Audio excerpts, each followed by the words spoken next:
Firms in Focus, an office visit with Boston-based Howeler+Yoon Architecture. Like most architecture firms, Howeler+Yoon space is filled with models, but most don't have a please touch, hands-on policy. These are studies, the material studies, are basically things that we can't do in Rhino. We can model this in form, but we can't exactly model its behavior. So Minsu actually made just dozens of these things to figure out the sort of behavior of this when it twists, when we weave it, the sort of structure of it, and just the overall flexibility that we can't exactly understand just by using software.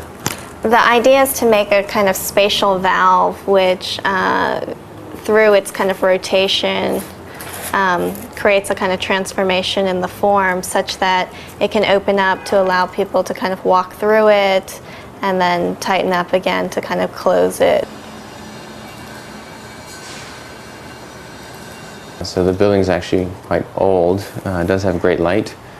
We've set up all the workstations along the edge, and we have nice views out.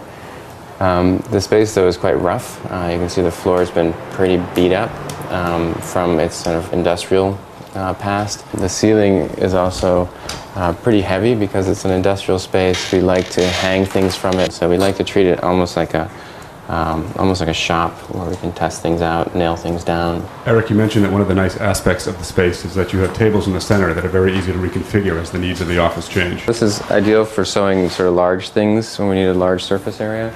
But typically when we build models or work individually, we sort of set up in a row.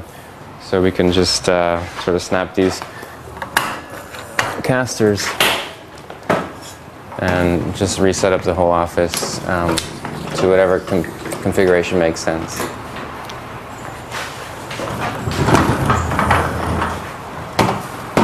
So this office is actually our live workspace, or our work-live space.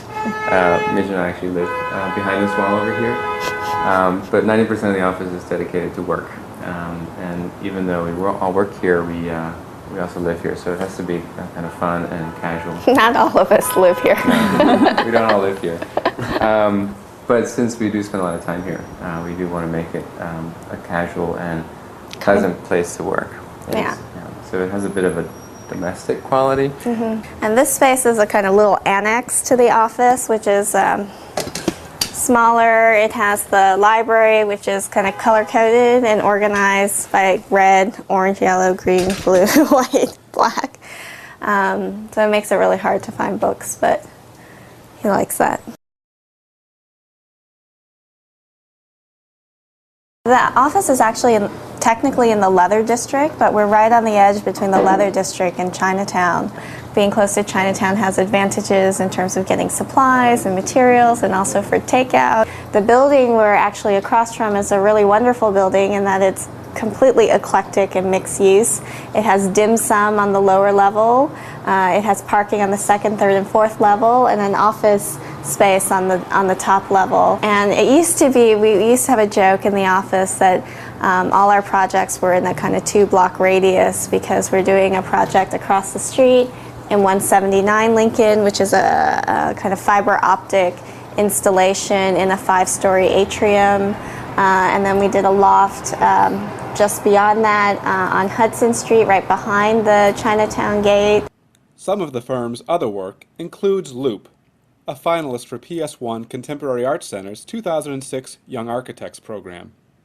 Howeler+Yoon first gained global attention with White Noise, White Light, which was created for the 2004 Athens Olympics. The firm has also designed work for Boston's Greenway. All still images are courtesy of Howeler+Yoon. I'm Bryant Rousseau for Architectural Record.